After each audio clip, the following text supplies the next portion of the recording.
Hello বন্ধুরা, বড়দের প্রণাম, ছোটদের ভালোবাসা জানিয়ে আজকে আবার একটা নতুন ব্লগ নিয়ে তোমাদের সামনে চলে আসলাম। তো আজকে করছিলাম পাট বলতে লালতে পাট। একটা সাদা পাট আছে আর এটাকে বলে লালতে পাট। তো এটা দিয়ে করবো ঝোল। তো এটাকে বেছে ধুয়ে রেডি করে নিচ্ছি। আর এদিকে কড়াই দিয়ে দিলাম কিছুটা পরিমাণে জল আর নুন আর সাথে একটু হলুদ, আর দিয়ে দেবো কটা চেরা কাঁচা লঙ্কা। আর এদিকে শাকটাকে দেখো জলটা ঝরিয়ে এরকম মোটা মোটা করে কুচিয়েছি, খুব একটা মিহি করে কুচাইনি। তারপরে এদিকে জলটা ফুটে উঠলে দিয়ে দেবো পাট শাকগুলো, কুচানো পাট শাকগুলো দিয়ে নেড়ে ছেড়ে দেবো। পাট শাকটা একটু সেদ্ধ হওয়ার জন্য ছেড়ে দেবো। তো দেখো আমার পাট শাকটা সেদ্ধ হয়ে গেছে, এটা নামিয়ে নিয়ে এখন দিয়ে দেবো ফোড়ন। তো ফোড়নের জন্য দিয়ে দিলাম সামান্য তেল, দিয়ে দেবো দুটো শুকনো লঙ্কা, দিয়ে দিলাম একটু রাঁধুনি, হাতে কষে নিয়ে একটু রাঁধুনি দিয়ে দেবো। তারপরে দিয়ে দেবো কিছুটা পরিমাণে থেতো করে রাখা রসুনটা একটু গোল্ডেন ব্রাউন কালার হলে তারপর পাট শাকটা দিয়ে দেবো।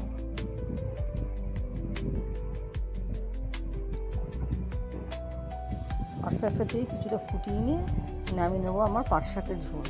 তো আজকের মতো ভিডিওটা এখানেই শেষ করছি। সবাই ভালো থাকবেন, সুস্থ থাকবেন।